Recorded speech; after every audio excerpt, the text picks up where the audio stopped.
Welcome back, this time live and in person. It's Kit Klarenberg joining me again, this time with moving pictures all the way from Belgrade, Serbia. Kit, how are you doing today? All mod cons. Yeah, no, I'm great. It is a gorgeously sunny day here. The temperature kind of averaging about 30. Although, in the spirit of it's quiet, too quiet, there are some dark clouds on the horizon, courtesy of the British, as ever. So yes, and this is it's been a quite remarkable 24 hours. Well, there's a lot to get into. Main reason we wanted to get you back on was to discuss your recent piece for the Grayzone on Gladio operations and the British role within it. But rather appropriately, there is a all modern, up-to-date version of this available to us in the form of the Troubles in Kosovo, which you've been commenting on. And as you're resident in the Balkans, you obviously have a keen interest in this. So why don't you explain to us what's been going on and what the hell is perfidious Albion up to in the disputed territory of Kosovo? Okay, so this is a deeply complex matter. So I'll give you the condensed version, which is that due to the government of Kurti, he's the Kosovan Prime Minister.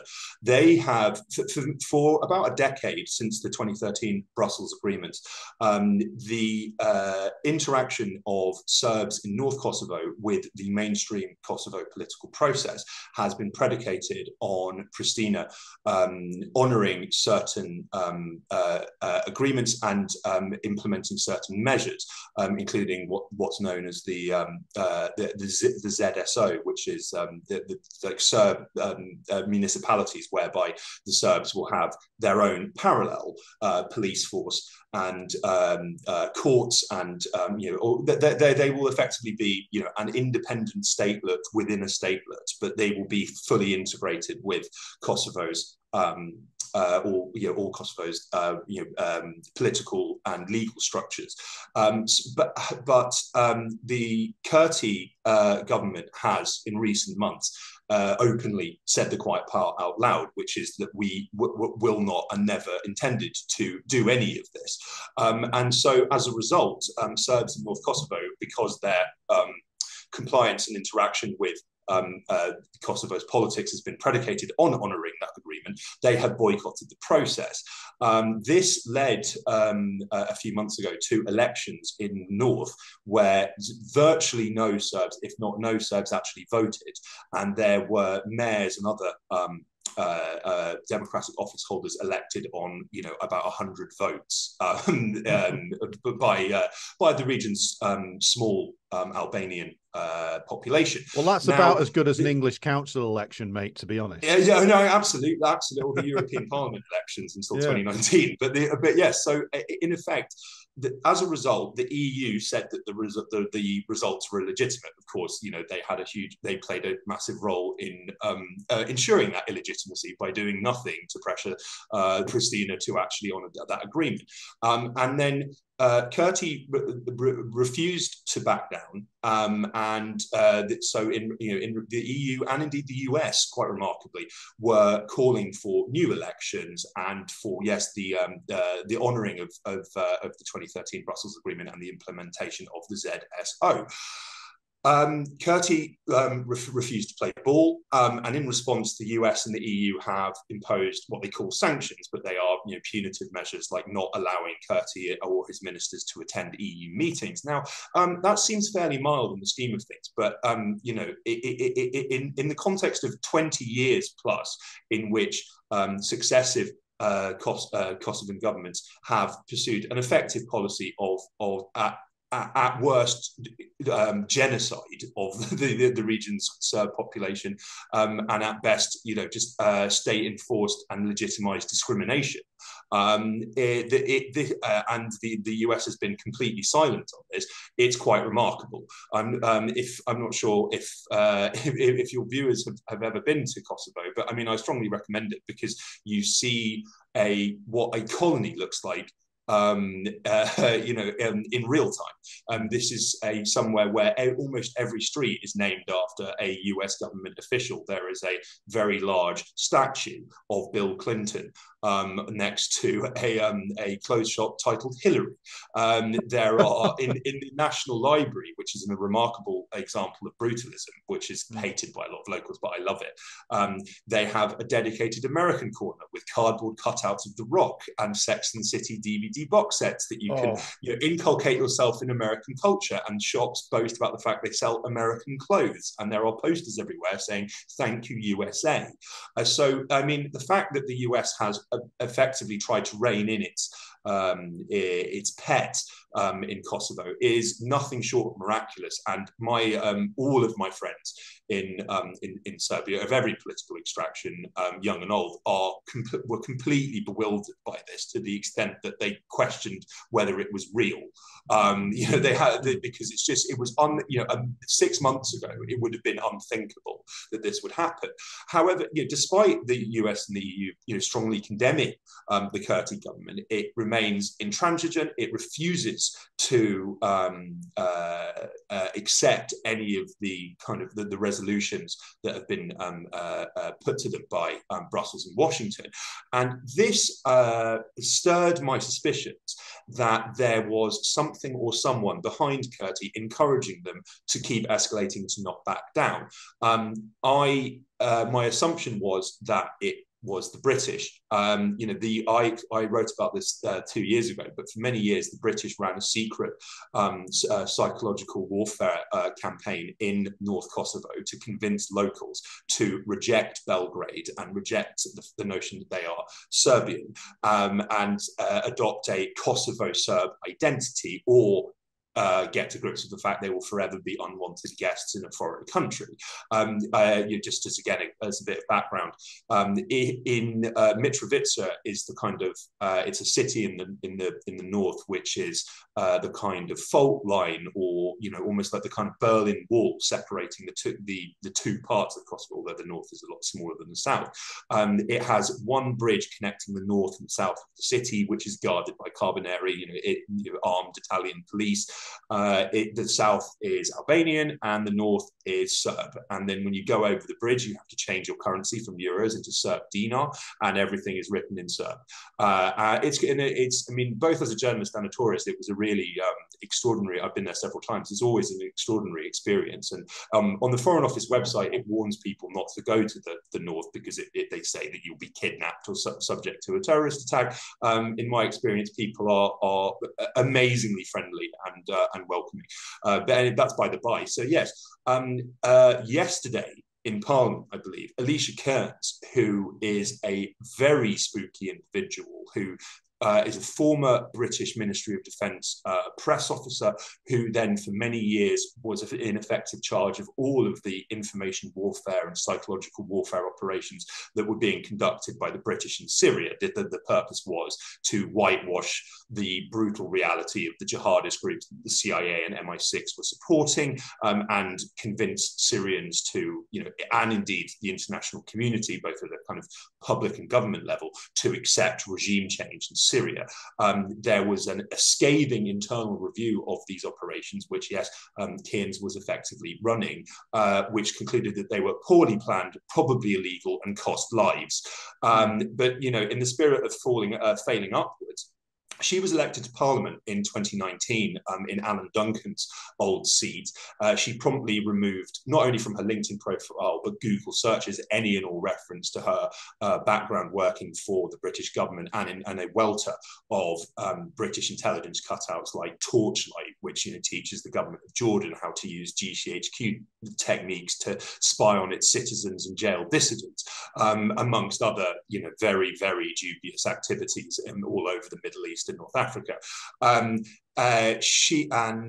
Almost immediately she was made a member of the China Research Group, which is this very hawkish conservative party grouping, which effectively calls for all that war on Beijing and is determined to demonize the Chinese however they can. So quite clearly she was tipped for greatness. Now she has been making a lot of noise about how we need to support Kosovo's democratic future, and the liberal liberalising influence of Kurti, who is, yes, a kind of rabid nationalist of the absolute highest order. And so yesterday in Parliament, she claimed that there were arms caches had been found in the north.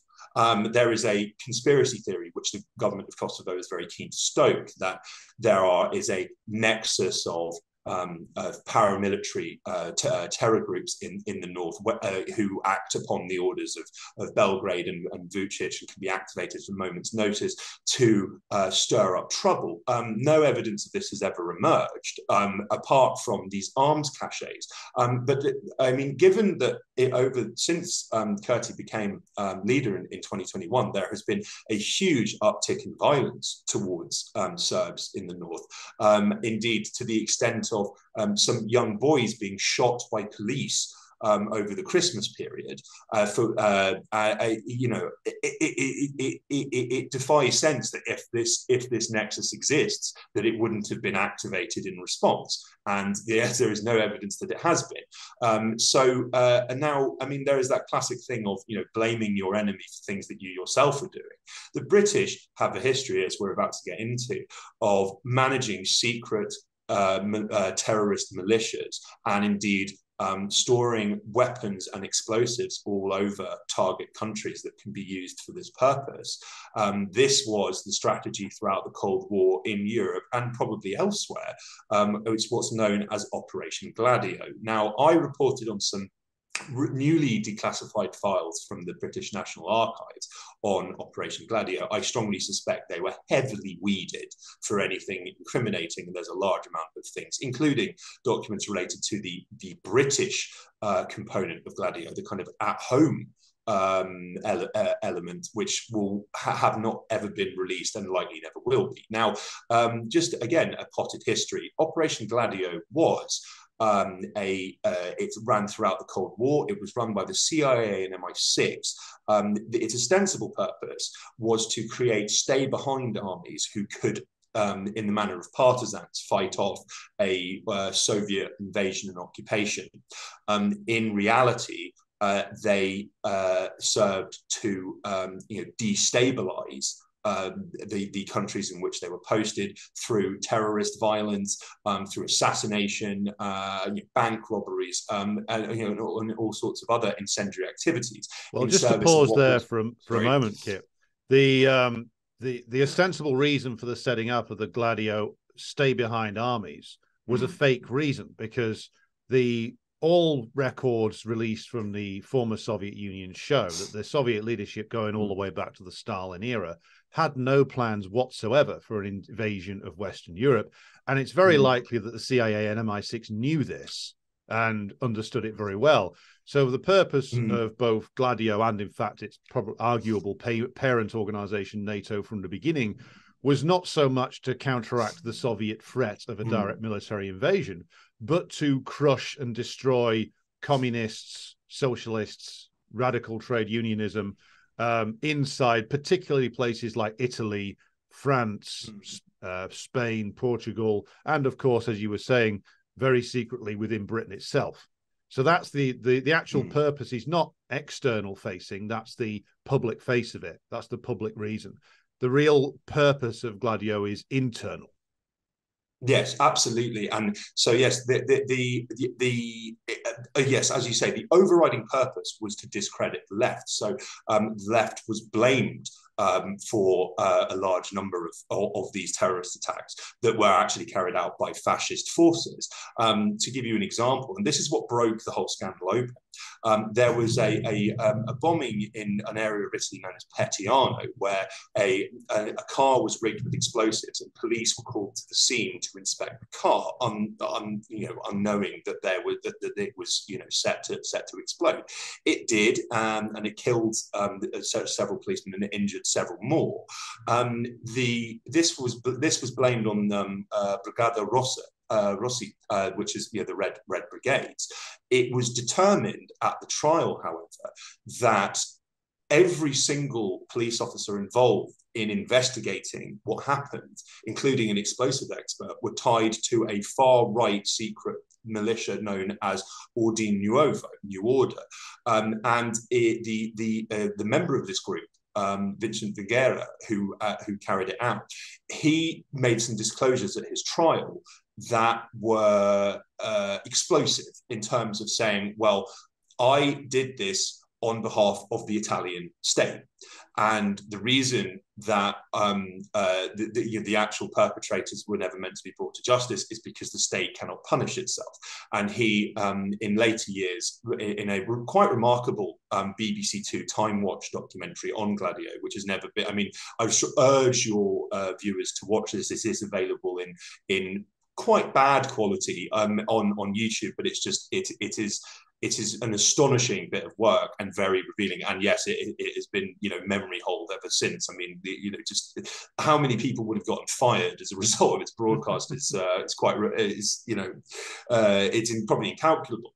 But yes, and he referred to this strategy of tension, which is, you were meant to attack people outside the political arena, like, women and children. And there was the 1980 Bologna train station bombing, which killed hundreds of people and injured thousands more. The purpose was to compel the public to turn to the state and sacrifice their liberty for security, to want the permanent presence of foreign soldiers in the form of NATO on Italian soil, to want enhanced surveillance measures and extensive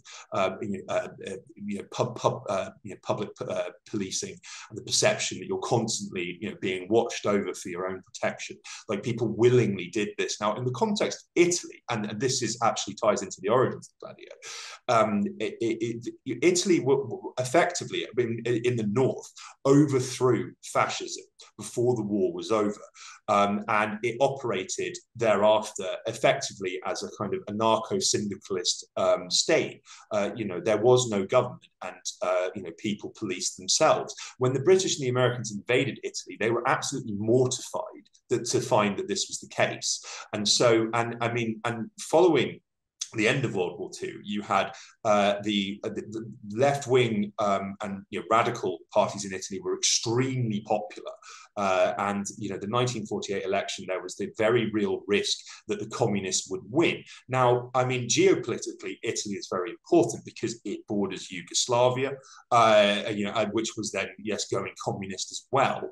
And there was the very real risk of, I suppose, what Eisenhower would call contagion, like spreading across the region, because these were all countries ravaged by war, where left-wing forces had often on their own bat defeated Nazi and fascist forces. So the left was extremely strong, and it was necessary to systematically destroy it.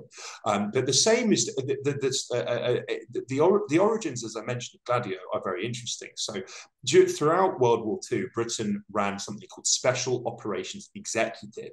This was it was known as the Churchill's Bastard Army. These were average people who would be trained in sabotage and kind of black bag work by MI6, and then flown into occupied Europe because Britain was incapable of invading directly. Now, they usually linked up with local resistance movements, and they carried out they blew up infrastructure and Nazi supply lines. They murdered Nazi soldiers or generals or even governors, as we'll get into. And because of Britain's much reduced military might in the wake of World War II, SOE was seized upon as a means of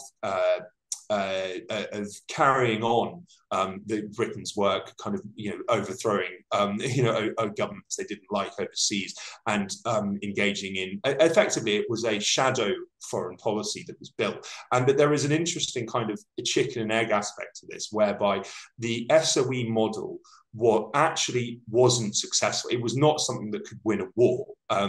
So that's, yes, it again exposes the lie that the purpose of Gladio was to fend off a Soviet invasion. However, what SOE was very good at was causing chaos. Now, I think it was 1943, SOE conducted something called Operation Anthropoid in occupied Czechoslovakia, whereby whereby they carried out the assassination of Heydrich, who was this absolutely brutal Nazi occupation governor of Czechoslovakia. And now it has been widely speculated that the explicit purpose of this was to provoke a massive Nazi backlash against the local population, because the British felt that the Czechs and the Slovaks were too compliant and they weren't uppity enough. Now, it was well known, because the Nazis publicized that in the event that one of their soldiers or a member of the occupation government was killed, it would result in the killing of a certain amount of locals. In Belgium, I think it was 15 for every one soldier that would be killed. 15 civilians would be murdered. In Czechoslovakia, with the Untermensch Slavic population, the gloves were totally off. So I mean, in Poland, to even give any form of assistance to a Jew was by law, occupation law, death for you and your family. Your entire family would be killed. So in Czechoslovakia, yes, the assassination of Heydrich caused a massive and extremely bloody attack on the local population by the Nazis. And yes, it has been speculated that this was the deliberate intention of the operation. In several years ago at the Czech Centre in London, I spoke to a historian about who had written a book on anthropoid about this, and his answer suggested that he was ever so slightly worried of going in that direction. It's something that the British state would, for obvious reasons, want to conceal. Deliberately getting civilians in an allied nation killed. I mean, it's not something that the London would ever want to admit. So, but the reason I mention this is, yes, it was well understood that SOE was a wonderful way of causing chaos. And so in that context, Gladio arose from the experience of SOE. And I strongly suspect that the memory and experience of things like Operation Anthropoid and other activities was at the forefront of British planning.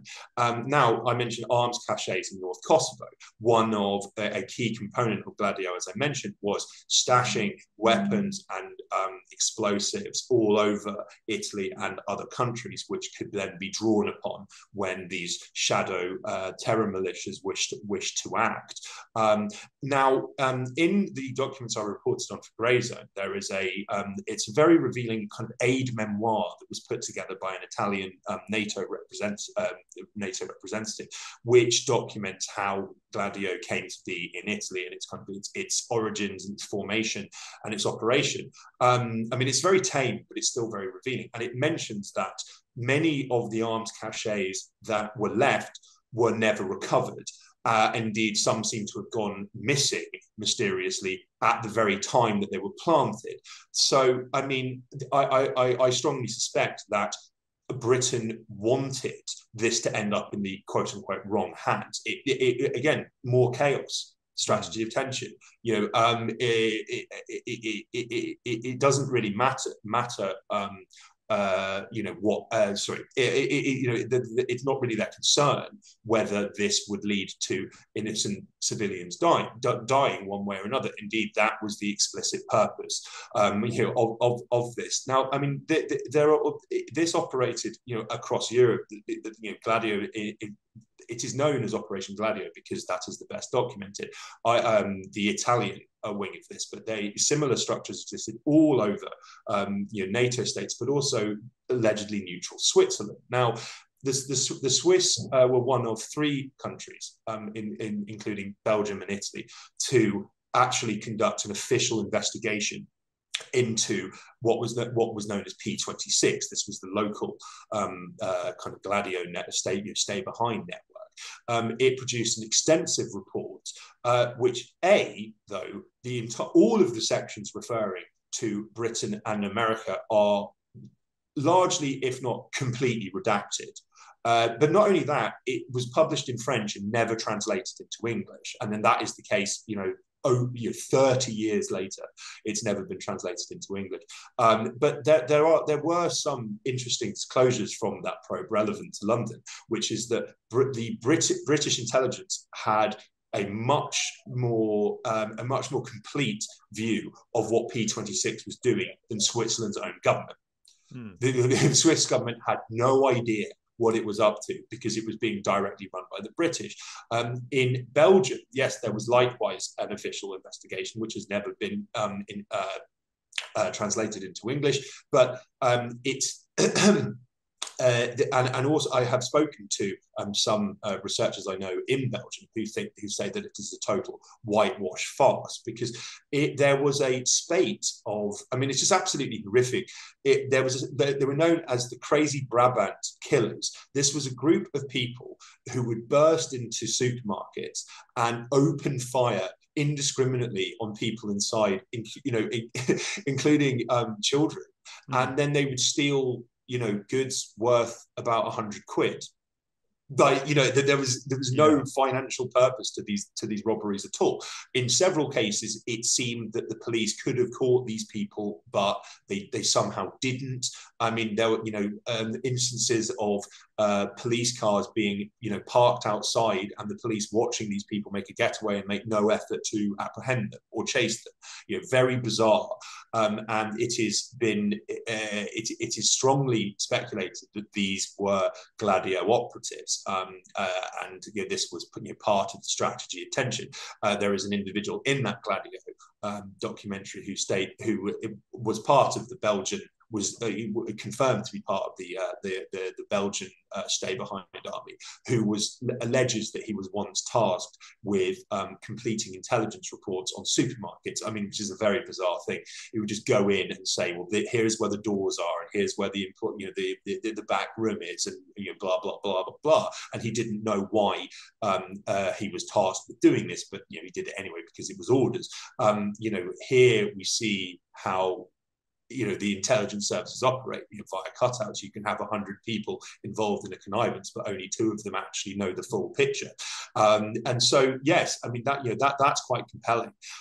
When this was exposed in 1990, it was a huge scandal. It is quite amazing to go back over the Guardian's coverage of this at the time. There's some really excellent reporting on how British operatives trained members of the stay behind armies in Britain, how explosives used in various terror attacks were supplied by MI6 and the CIA. But this has all been forgotten. I mean, indeed, it would probably be dismissed as a ludicrous conspiracy theory now, but this was all an entirely uncontroversial matter of public record. The full dimensions of this, we do not know. Some of the most interesting aspects of the newly declassified files show that Britain, at the very least, had intimate high-level knowledge of a variety of events related to what was known in Italy as the years of lead, that they never discussed publicly, and indeed have never been disclosed before by, say, Italian media. My article caused something of a sensation in Italy, which I'm very happy about, but and has been translated by some activists that I know. But there's also a reference to how an Italian official who had admitted publicly that he had known of Gladio since 1966, when he was a defense minister, he asked the British, and seemingly this resulted from him being ordered by a judge to testify about his knowledge of Gladio. He requested that the Foreign Office disclose records relating to British quote-unquote stay-behind measures in Italy in 1964. This was the year of what was known as Piano Solo. This was a proposed coup that was germinating to prevent Aldo Moro, who was a Christian Democrat, but very much left-leaning and willing and eager to bring socialist parties into the fold of the Italian government, which was anathema to Gladio, of course, and the CIA and MI6. And so kind of rumors of this swirled throughout 1964. And in effect, what would have happened was someone would, operating for Gladio, would attempt to kidnap Moro and then deliberately fudge it so it failed. Excuse me. And then upon capture, he would claim that he was directed to do it by communists, which would lead to the seizure and shutdown of a variety of left-wing publications, the capture of every leading left-winger in the country, and their imprisonment in Sardinia at a site owned by P2. We'll get into them in more detail in due course. But this was a Masonic lodge that effectively acted as a shadow government in Italy for decades, and was embedded in the CIA. Now, quite what would have happened to them there, that's up to the imagination, although I'm sure it wouldn't have been very pleasant. And this would have led to, yes, the overall takeover of Italy by a right with far right cabal. This didn't actually come to pass, and then Moro was became prime minister without incident that year, and then governed until 1968. It was officially investigated at the time, but the findings were not released until the Gladio scandal broke many decades later. So I think the fact that a senior Italian government official who'd been in the loop for decades by that point was rather anxiously asking the Foreign Office for records related to stay-behind activities by London that year. That strongly implies that Britain was behind this. So I mentioned P2. Now, this is just, there's so many aspects of the Gladio story. It's like, in Peep Show, where they're like, do you think that we're the bad? No, sorry, Mitchell and Webb, where it's like they're dressed as Nazis. It's like, do you think we might be the baddies? Like, just we're going to blow up a train station and kill loads of people and blame it on some communists. Are we not the ones at fault here, really? P2, it was run by Lucio Gelli, who was this kind of Italian industrialist, very well connected, and yes, an out-and-out fascist.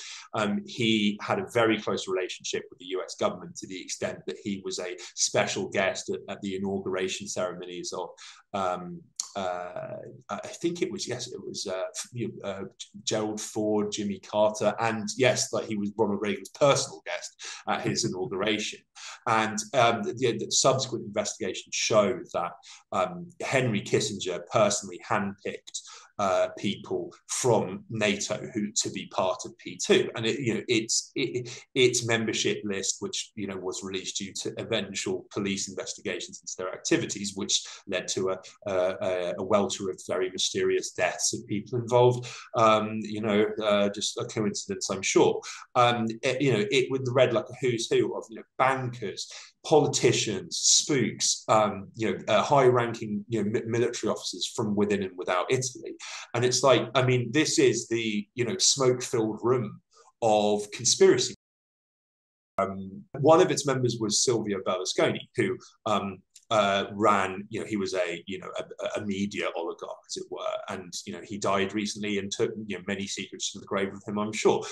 Just as a side note, I think that Italy's experience of this, but also the knowledge that these secret structures exist and they are what drives politics and events and influence perceptions. There is a movie called Videocracy, which is about Berlusconi's media empire in Italy and how he uses it for his own malign ends. This was hugely popular outside Italy, but in Italy itself, people thought it was a bit of a damp squib. They were just like, well, it's not telling us anything we don't know. It's not very informative.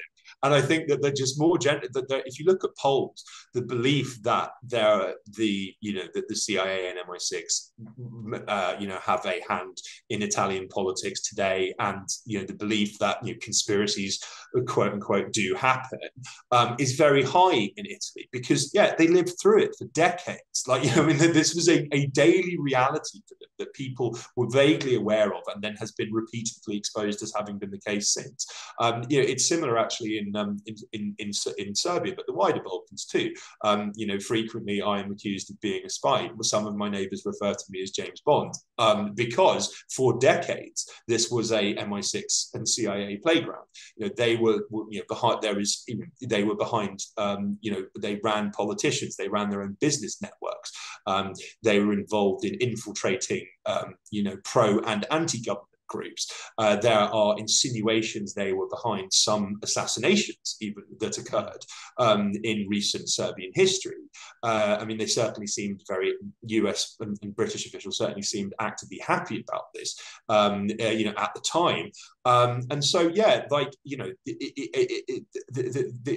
residents of the West Balkans are under no illusions that, this kind of stuff happens all the time, and that there is a hidden hand, influencing and guiding things. To the extent that the belief that 9/11, couldn't have been, there is a widespread belief here that, in my experience, that 9/11 could only have been an inside job. Like, there's no way that it was that the CIA wasn't somehow involved. But anyway, that's a tangent. So we'll get back on track. But yes, P2 was one of, and was just one of several kind of shadow government networks. Jelly, the leader, had been specifically tasked by the CIA with ensuring that Italy never went communist, and he was very committed to that goal. Now, in 1978, you have the kidnap of Aldo Moro, the aforementioned, he was en route at the time in a kind of an armoured guard, with armed guards in a motorcade heading towards Parliament for a meeting with high-level parliamentarians, where he was going to give his blessing to a coalition government that would include the communists. Now, I mean, this is like, verboten. And I think that he was explicitly warned by Henry Kissinger that, well, if you sign off on this, it will be the death of you. And Moro, because he was, a patriot through and through, was like, well, I'm not going to allow myself to be, bullied and threatened. And then, yes, Kissinger's prediction came to pass. In effect, so he was kidnapped. I mean, his guards were killed by the Red, well, ostensibly the Red Brigades, and he was held for many weeks, during which time he issued several statements, and the Red Brigade said that we will execute Moro unless you release our compatriots from your dungeons. Several of their members have been, and it seems very much falsely, accused of a variety of attacks that were actually tied to Gladio and had ended up imprisoned as a result. And then when it became clear that they were not going to negotiate, let alone make any trades tomorrow, he was stuffed in the boot of the car and then shot many times. That his body was left, in that car for authorities to find by a river. Now, speculation and theorizing about what happened has abounded ever since. There is a very credible suggestion that the Red Brigades had been explicitly infiltrated and pushed to carry out very brutal, incendiary acts themselves, rather than getting Gladio to, fit them up for crimes they didn't commit, to actually get them to commit crimes, which in order to justify crackdowns on the left and discredit them amongst the public, and inaugurate a kind of far-right authoritarian government in Italy. You might argue that's kind of what came to pass as a result of this. But at the very least, it's very clear that they could have probably gotten Moro out, and that he was thrown to the wolves, because there was this sense of ostensibly that we don't negotiate with terrorists. The British records on this are absolutely fascinating, and they talk about how the entire crisis committee, again, this is just like, it's almost comic, right? The entire crisis committee that was created to track down Moro was comprised of people who were part of P2. And it's like, it's almost unbelievable. And the author, again, the entire note is very interesting. It's written by a British diplomat, and it's very punchy, and kind of, I think he even mentions at one point that I'm sure Frederick Forsyth will be writing about this or whatnot, but it kind of reads a bit like a thriller novel. And he mentions how, yes, it would be entirely unsurprising if this committee deliberately set out to not find Moro, let alone rescue him one way or another. So there's that aspect to it. But that's never been disclosed publicly, and it is just discussed almost axiomatically in internal communications. and it suggests that London knew a lot more about what happened than they were letting on. Whether that was just knowledge of it from handling Gladio operatives isn't clear. Whether that amounts to British involvement one way or another, that's far from clear, and that's not a claim that I am making. However, it does raise the obvious questions are raised by this, and I think that it has relevance to the present day because we are constantly told, in eye roll, that that the Americans don't actually know what the Ukrainians are planning. And we don't have that insight into their operational plans or their activities.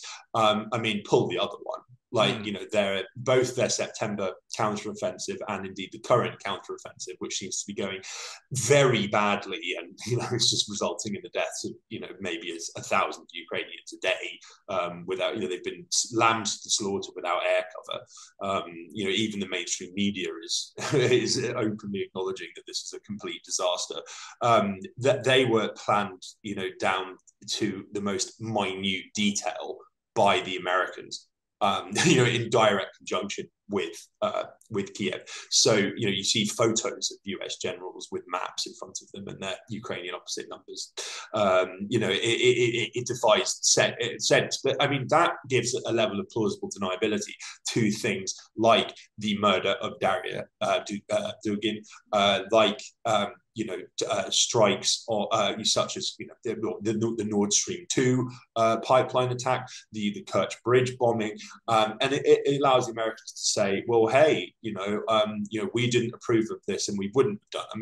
The toing and froing over Nord Stream is quite remarkable. Ever since Cy Hirsch published an expose, which I remain somewhat skeptical about for reasons that we've previously discussed. But, it is the least worst explanation there is so far. We've gone, in the wake of that report, the New York Times said, well, it's not really in anyone's interest to get to the truth, but Cy Hirsch is wrong anyway. There have been numerous attacks on Hirsch and his narrative. There have been some kind of quite clear limited hangouts where it seems that elements of the Ukrainian government have been blamed for this. General Zelensky, who is probably the most likely candidate to replace Zelensky in a military coup if things go even worse, which there is on the battlefield, which there is a high degree of possibility, if not probability of. It was claimed a few weeks back that he ran this secret cell of commandos who rented a private boat and went into this area of the sea without anyone knowing or noticing. Just that area of the Baltics, it would be entirely unsurprising if the CIA is aware when somebody sneezes on a fishing vessel there. It is heavily it is a sea of massive geopolitical significance, bordered by both very close allies and hostile states, as it were. So of course it's going to be heavily monitored and policed. It's completely ludicrous, on its face, that some people rented a small boat and then with laser-like precision managed to strike both Nord Stream pipelines, which the US and indeed Britain had been expressing a desire to destroy, even if just in terms of tearing up the deal for many years prior. There is an aspect of this whereby I think that it wouldn't be surprising if the US actually doesn't know about some of the stuff that Ukraine is getting up to. And indeed, in the manner of Kosovo, the Ukrainians are being guided by Britain. And so, at the end of last year, we at the Grayzone published a series of reports relevant to Britain's covert contribution to the proxy war. This was some of the stuff I was grilled about in my stop by counter-terror police when I returned to the UK in May. Thus confirming the story, really. Yes, thus confirming the authenticity of all of all of our reporting and the documents we received. But In effect, yes, that was a string of reports which documented Britain's planning and involvement in the Kerch Bridge bombing, their construction of a secret partisan terror army on behalf of the Odessa SBU, and also the operation by Ukrainian forces and security and intelligence services, courtesy of London, of Anomaly 6, which is a tracking, a kind of global surveillance and monitoring software, which is the company behind it, Anomaly 6, they are very shady and very shadowy, and there are numerous references in the documents to how they are terrified of public exposure, and indeed they know that what they're doing is legal under many kind of international and national data protection agreements and laws. Now, I speculated at the time that Anomaly 6's technology was being used to track Daria Dugin, or perhaps Dugin himself. Their software is not actually as precise as they like to claim it is. I speculated it was used in the attack on Russian officials in Donbass, and indeed, and perhaps could have even played a role in the Kerch Bridge bombing, where notifying the SBU where the driver was. So they could detonate the bomb, on the bridge. There are references in other documents which we are yet to report on to Anomaly 6's technology being used to monitor the movements and indeed statements publicly and privately of Ukraine's quote-unquote pro-Russia contingent.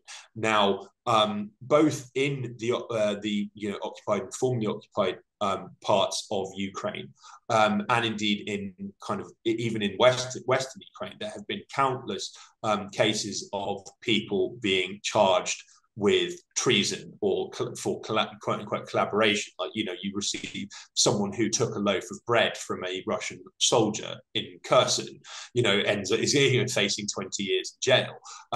Someone who posted an anti-Zelensky meme on social media or had a conversation with a relative in Russia is facing like 10 years for undermining the state.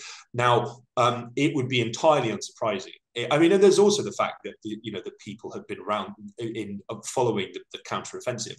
People were rounded up and killed, in the formerly occupied areas.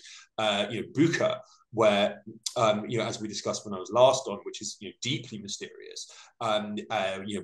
What happened and precisely how all of these people died or allegedly died, and it seems that at the very least, some of the people who were killed, they were found near the food supplies that had been provided by Russian soldiers.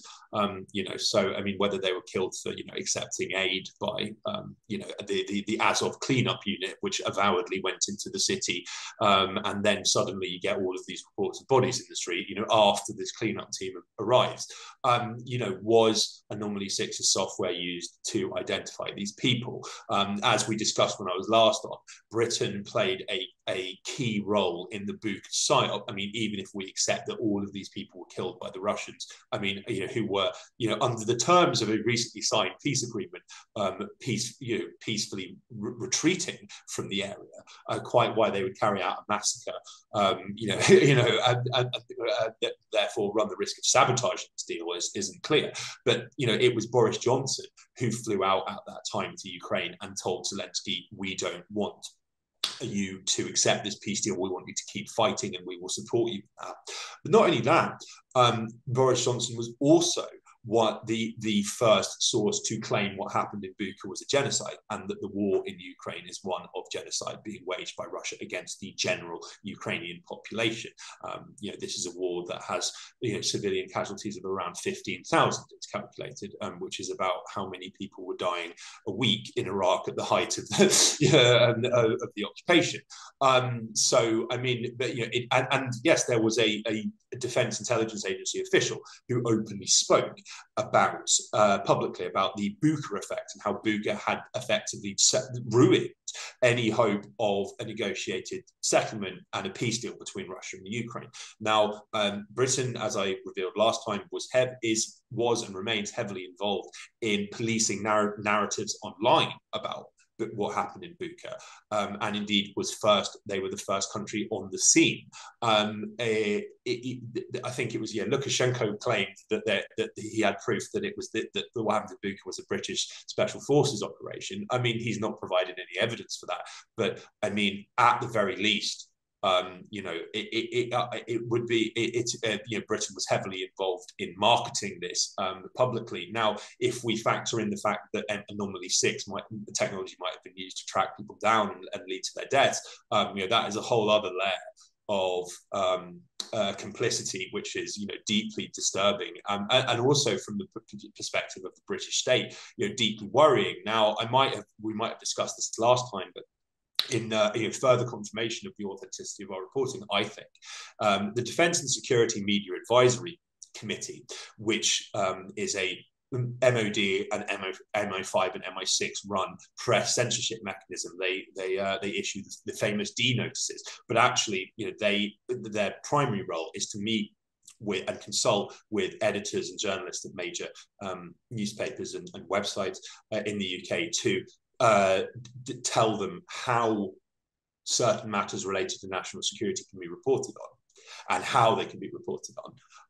In the minutes of their most recent meeting, which I think was in April, this covered the 6-month period from November to April. There was a kind of a discussion from a senior British military official who was part of this, who I think he's the Deputy Secretary of the DSMA, where he said, the last months of 2012,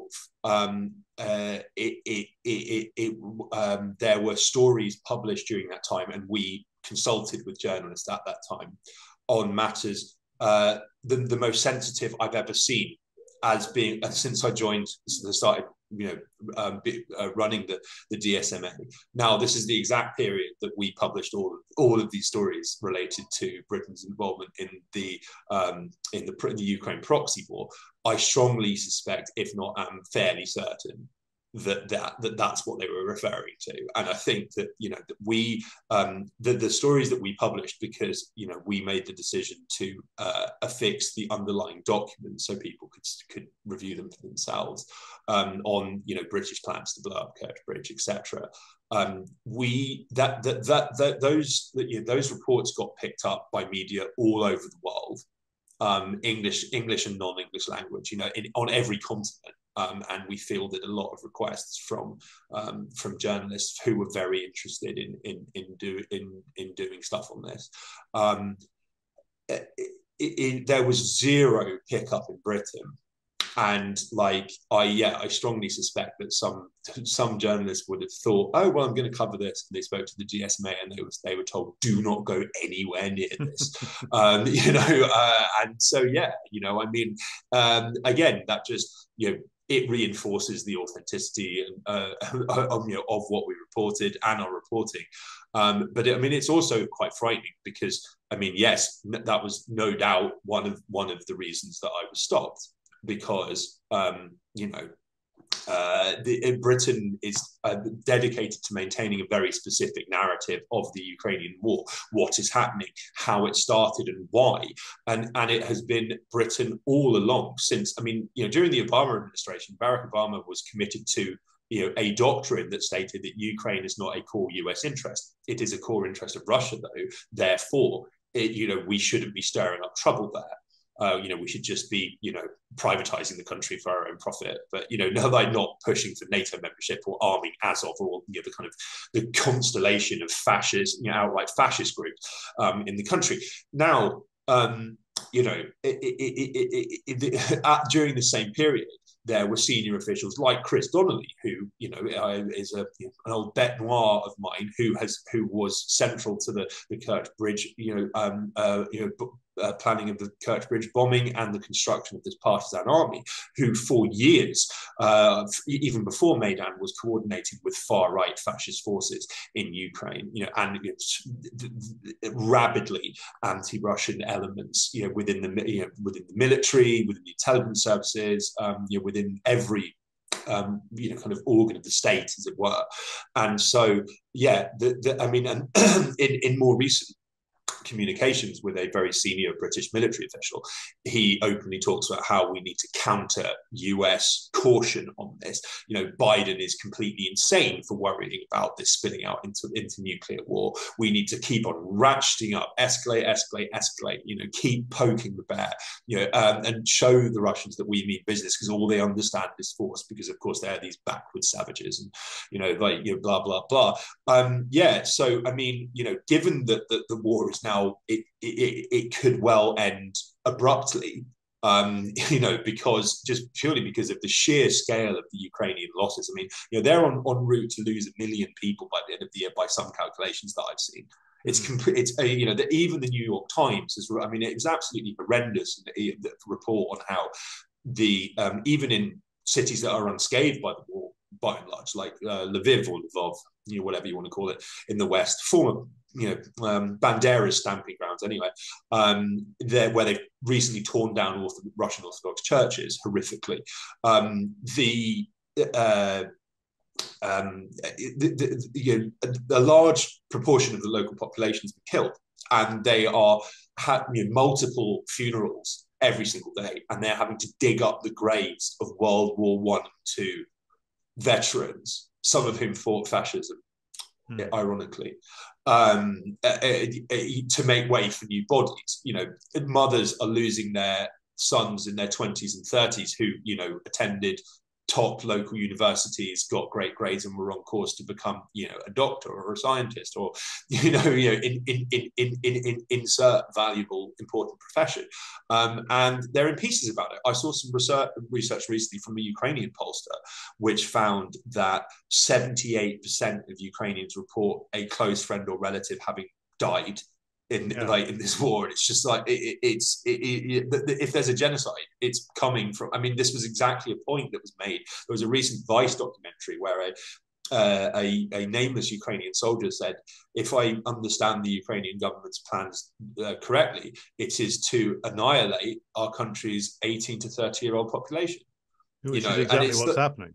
Yeah, exactly. If there's a genocide, it is being, drawn up and executed by Zelensky and his backers in the US and Britain. Well, let's just pause there for a moment, Kit, because I wanted to just jump back to the British plan here for Ukraine in particular, because we've talked about this before. You mentioned in our discussion here about the British plan to unleash chaos. Now, part of the war planning for Ukraine, which the British people, secret operatives like Donnelly and others would have had in mind, it seems, is that if we cause enough problems for the Russians, either on the battlefield or via terrorism, then there will be instability break out in Russia, and Putin gets dumped, or there's a coup, or the whole thing just implodes. The whole government just implodes. And they don't really care what comes afterwards as long as it implodes. With that in mind, and we're getting in slightly into the realm of speculation here, what do you think would be the likelihood of British involvement in the Prigozhin events? Because that seems to be exactly what the likes of Chris Donnelly and others like him would have been looking for. It's almost as if, they've been writing about this in their state-aligned media in Britain, like the Telegraph and others, which has extensive links to the intelligence agencies, speculating that Prigozhin was going to do something for months and months beforehand, and then he finally makes this move. So it seems to be exactly what these shady characters wanted. So what do you, it is, we are speculating a little bit, but what is the likelihood of their at least having knowledge of this or some kind of hand within it? Yeah, it's very interesting because, as far as I can tell, based on, I have spoken to, friends of mine, within Russia, who are not all of them Russian, about what happened, and it very much seems that Prigozhin well understood that there was no hope of success. I mean, he pitched up in like at every stage he was being told as they traveled along, by the way, you are surrounded by however many tens of thousands of Chechens and and other soldiers. And, I mean, his 2 trucks and 2 tanks of like a few hundred people were never ever going to be able to take Moscow. The fact that he carried on with this, I mean, there is the explanation that he was completely insane or desperate.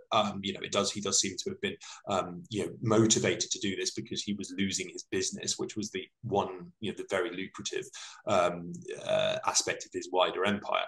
But but by its subsumation into the Russian armed forces.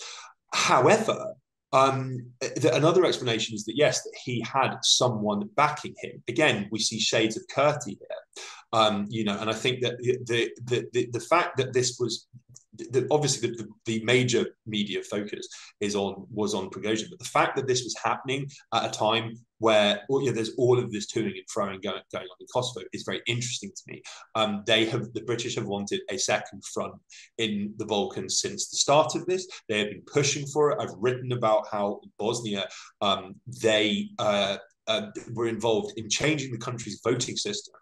They pressured Bosnia's High Commissioner to change the country's voting system after votes had been cast, a move which they knew was going to lead to calls for secession within Republika Srpska, and that's exactly what happened. And as a result, they have stationed a large number of quote-unquote peacekeepers in Bosnia who are, in my experience, hated by the local population. They don't want them there. There are bars that say, "We do not serve soldiers," and while they play Yugoslavia music very loudly, it's a beautiful sight. But to get back to Prigozhin, I think that they no doubt the British were hoping that there would be that this would at the very least produce chaos. Whether they were involved is a different matter. Although yes, Prigozhin's total belligerence and total insanity in doing this, it does tend to suggest that there was something or someone telling him that they had his back.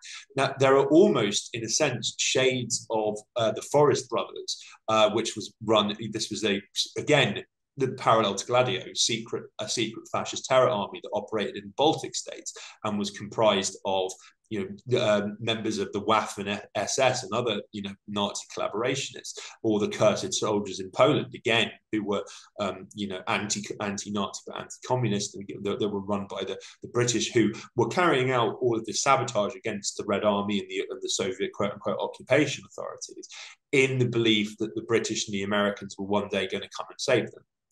And they never do. Did. And they never did. And I think that yes, there is that aspect to it, because I mean, in terms of the soldiers he had available to him, and indeed the material and vehicles and equipment, he was never ever going to be able to enact another battle of Moscow on his own. It was interesting to see the profusion of British commentators and British journalists who were all in for Prigozhin, having spent months talking him up as a kind of Hitler-like figure, and indeed talking up Wagner as this useless bunch of zombies who just walked into enemy fire, and then suddenly he is this crusading force for good with this highly effective army that can actually overthrow the government of Russia with less than 30,000 people available to them. That was quite interesting, and it would suggest there was some kind of coordination on messaging. The Russian government has spoken of investigating potential foreign links to this. But yes, the fact that the CIA seemed to have known about it in advance, the idea that advances were not made to him, even in a very surreptitious nudge, wink, wink way, which in itself is very British. They might have seen he might have been given reason to believe that he would have backing, and then as the day progressed, he realized that beyond some lunatics on Twitter, no one was taking it seriously. I mean, Russians certainly didn't take it very seriously, and I gathered that that there was a flurry of internet searches for who is Prigozhin in Russia after this happened, and indeed it's severely damaged his his public image, to the extent that he was known. And I mean, even there were Politico published a remarkably sober article on this, basically saying that it is complete fantasy to suggest that this has in any way weakened Putin whatsoever. And we know for a fact that the Ukrainian armed forces did use this as an opportunity, saw this as a potential opportunity to exploit Russian weaknesses on the front, and then found out to their fatal cost in many cases that this was that nothing had changed. But this is precisely the kind of insanity that populates the minds of people like Chris Donnelly. Now, you mentioned that like the people back, the people who want the breakup of Russia or the fall of Putin are not concerned about what happens next. Indeed, there was a British parliamentary committee, the Defence Committee investigated the question of Russia implications for British foreign policy and defence. I think it was in 2018. At this time, Donnelly was an advisor to the Defence Committee and chose its witnesses, the people it heard evidence from, and the experts that they got in to consult on matters. That report's implications for British defence by Russia. Every single contributor to its report, everyone that was consulted on and submitted written evidence or indeed gave presentations to the committee parliamentarians directly, was tied to the Institute for Statecraft or Integrity Initiative. And so they would be handpicked by Donnelly to push the committee in a particular direction. So many of them spoke of how we shouldn't worry about a post-Putin Russia and everything be fine and dandy. Therefore, we should support regime change. Therefore, we should not see him as a figure of stability. I mean, and I think that Putin is a pink-eyed liberal compared to some of the people, both within the ranks of the country's right wing, but also its armed forces, its intelligence services, and indeed the Communist Party. Like one of because it doesn't fit the narrative, we don't hear about this. The communists in Russia have been pushing Putin, pushing for intervention in Ukraine for years. And have openly stated it was a betrayal of our people to not do so earlier. There are many within, it seems, there are many within the Russian establishment who think that Putin is still fighting with kid gloves in Ukraine. They could do a lot more because they are using a tiny fraction of their military. And I even saw some people, again, British commentators eerily, who thought that the Prigozhin seizing power would mean the end of the war. This is someone who is, his criticisms are that they don't have enough weapons and they're not killing enough people. Like they're not engaging in enough destruction. Like he has criticised the government for not bombing cities in the west of Ukraine. Like, whoever replaced Putin was going to be a lot more brutal, but in terms of the prosecution of this, and indeed, if it was someone from Navalny's clique, would be potentially outright fascist in terms of domestic policy as well. So I mean, yes, be careful what you wish for. Well, I don't think they actually care to some extent. But the other thing is, of course, as some more serious academics have pointed out, Putin sits at the center of at least 4 factions within the Kremlin and the wider Russian state, which he keeps in balance constantly. So the idea of him as this all-powerful dictator is false. He's essentially a chairman of a series of committees and a series of factions which he has to keep, which he has to cater to. And that's why the war policy is as it is. Whereas Prigozhin, I mean, he made a number of contradictory statements, some of which agreed with Ukrainian propaganda at a certain point. So I think the British idea seems to be, well, it doesn't matter if this guy stages some sort of a failed coup, as long as the chaos gets unleashed and essentially the Russian state then implodes, then we're winning, essentially. And if there's, a nuclear explosion in the middle of Russia, or, the Russian state just implodes, or we get to send it back to the pre-Mongol invasion era, well, then that's all for the better. because yeah. then it's easy for the British vulture to pick over the carcass, isn't it? Yeah, absolutely. And it's like it's something. This is something I didn't even know about. But like my dear friend Jeff Kay, who does some superb work on the history of Western chemical and biological warfare, and has been looking into the biolabs in Ukraine. He's excellent. Please do follow him on Twitter, everyone, because you're just a fascinating font of information and a really nice guy to boot. But he recently posted a thread on Twitter on how all of Russia's during the invasion of Russia by Britain and America, but also a great number of other countries following the Russian Revolution.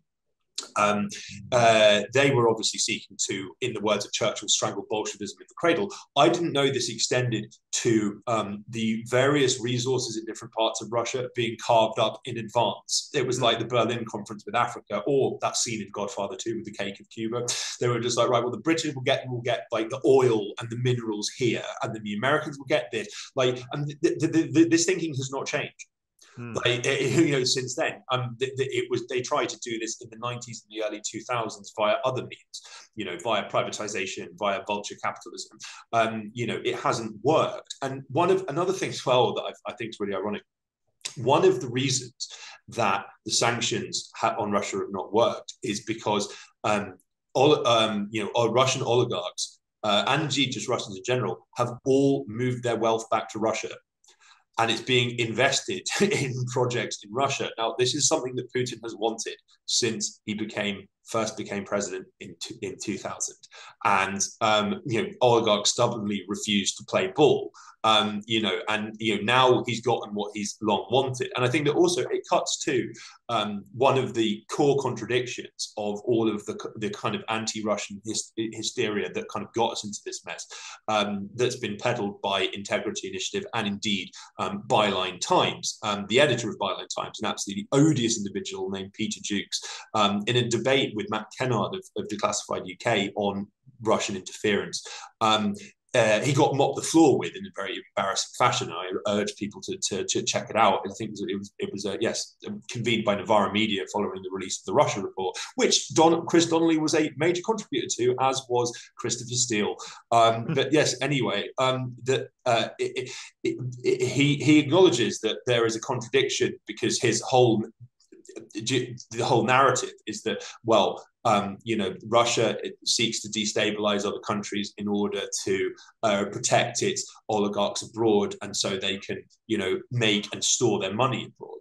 But that doesn't make any sense because, Dukes even admits, yes, it appears to be contradictory. Yeah, it's completely contradictory because, you don't want, if you are concerned with protecting the wealth overseas, you don't want political or any form of instability. I mean, in Latin America, it was very common for criminals, particularly in the drug trade, many of them tied to the CIA, coincidentally, to conceal their wealth in local banks. In the event of a coup, this would usually be seized, whether one way or another. So you don't want instability, but also yes, the Russian government for a very long time has not wanted oligarchs to do this. So why they would have why they would dedicate their intelligence services to protecting these people and their interests overseas and their wealth overseas, that defies sense. But anyway, again, that's by the by. But I think it speaks to the fact that yes, that all of these people, these kind of alleged Russia experts who are heavily influencing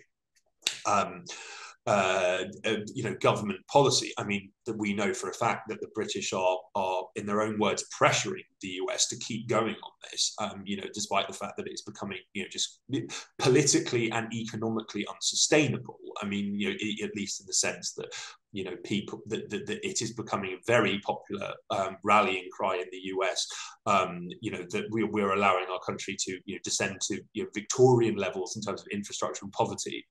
And yet we're sending, billions and billions and billions to Ukraine with no end in sight, and to very little apparent gain beyond killing Russians, which the US officials have openly stated they are very happy about and they've wanted for a very long time.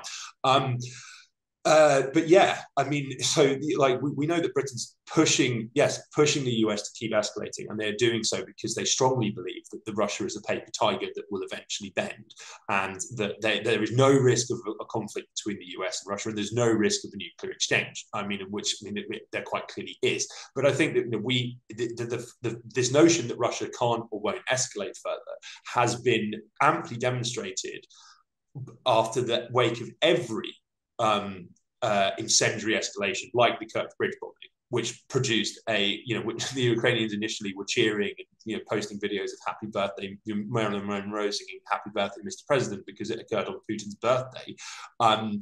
To then, complaining about the genocidal bombing of their cities, which was launched in response, or what they claim to be, genocidal, but only targeted infrastructure with very few civilian casualties. And so, yeah, like these people keep on getting presented with the reality that they are wrong, and their entire analysis of the nature of Russia and its military and its leadership is wrong. But they just keep on doing the same thing. And because they're convinced that they're right, and one day, yes, they will finally get the balkanization of Russia, and they will finally, unseat dastardly Putin. It's frightening. And I think that, yes, I mean, just to bring things full circle, as I say, the British have wanted a second front in the war since they started. I have been worried about that happening here, specifically in respect to Kosovo. This is, yes, nearly 18 months now. This has been a kind of perpetual worry of mine. I've been keeping a very close eye on what's happening.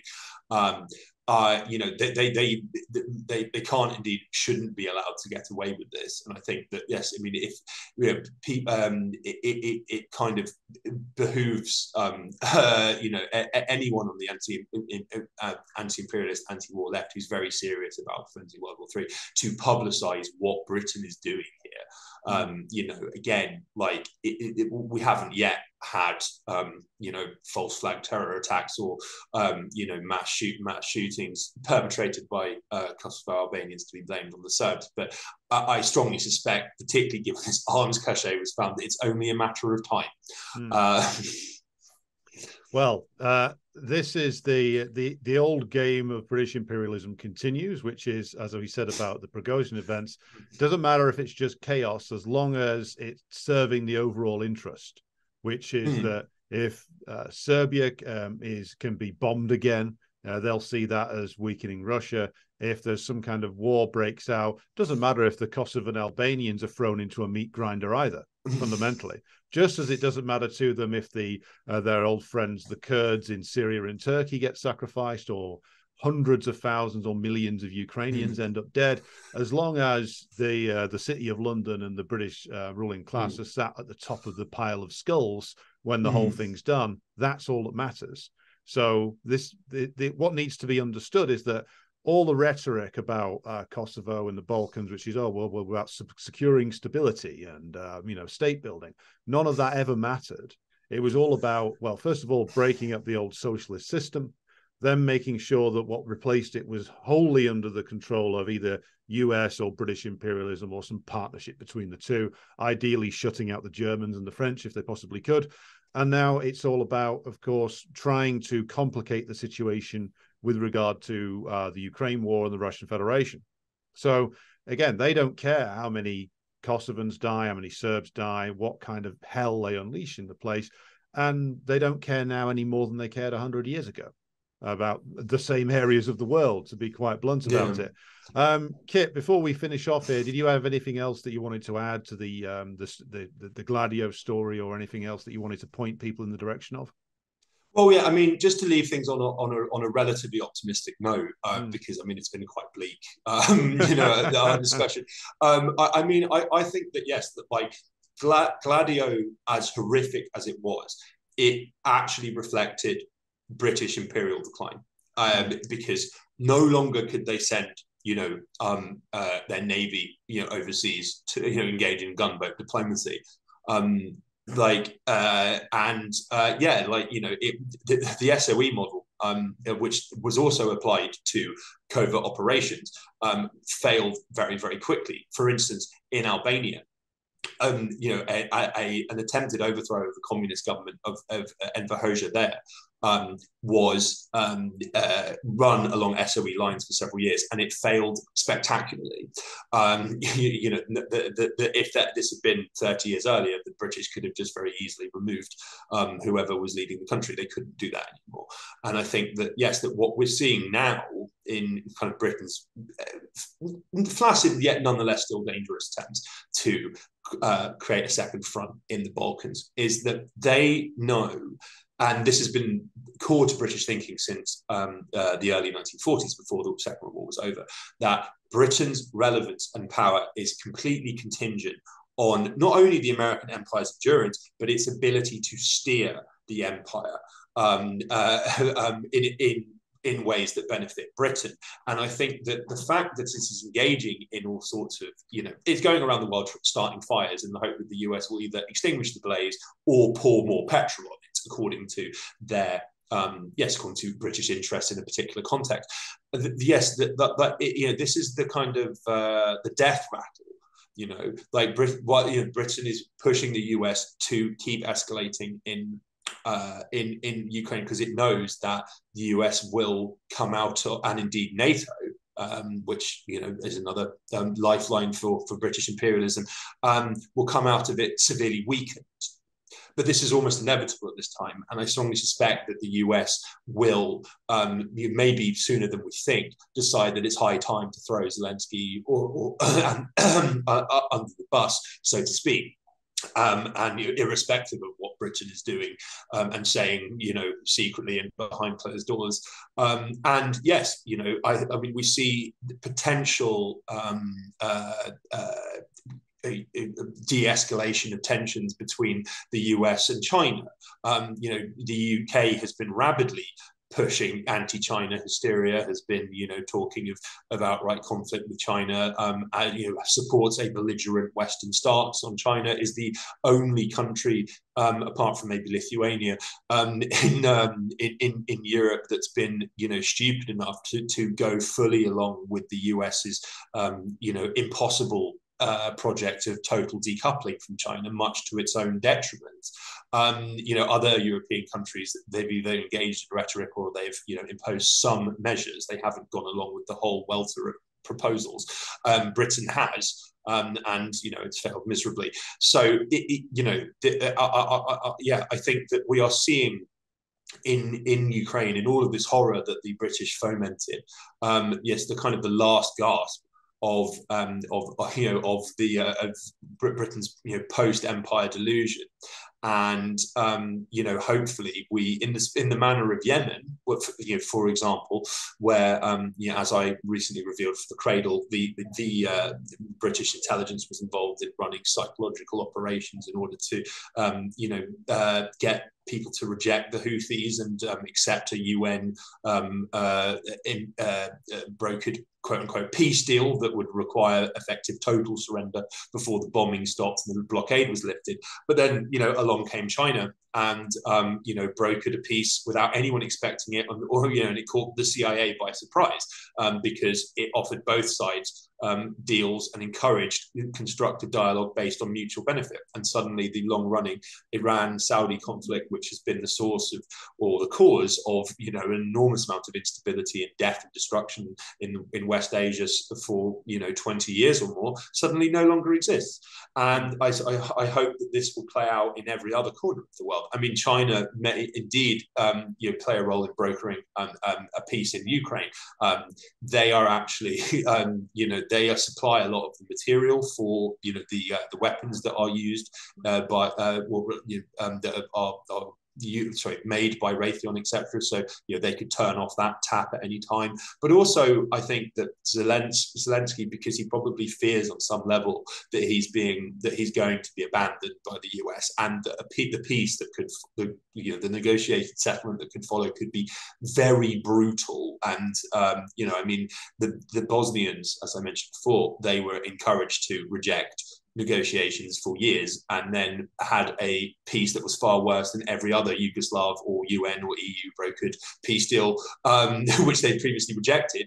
And in their own words, they signed this peace agreement with a gun to their heads, with the threat of financial and all other aid being taken away from them by the US if they didn't accept it. I think that Zelensky can foresee potentially something similar happening in Ukraine, and might get a better deal by siding with the Chinese than going the US route. And so maybe he's hedging his bets there. So yeah, I mean, I sincerely hope, I might be very wrong, but I sincerely hope that we are running out of road here, and the war will finally be over before the end of the year, perhaps. But by making that optimistic forecast, I probably elongated the conflict by several years, so I'll stop talking. But yes, it's been a pleasure, Alex. God bless you, my friend. As always, Kit, thank you for coming on, and we'll link to the Gladio piece in the show description. But until next time, Kit Klarenberg, all the way from Belgrade, thank you for joining us today. My pleasure.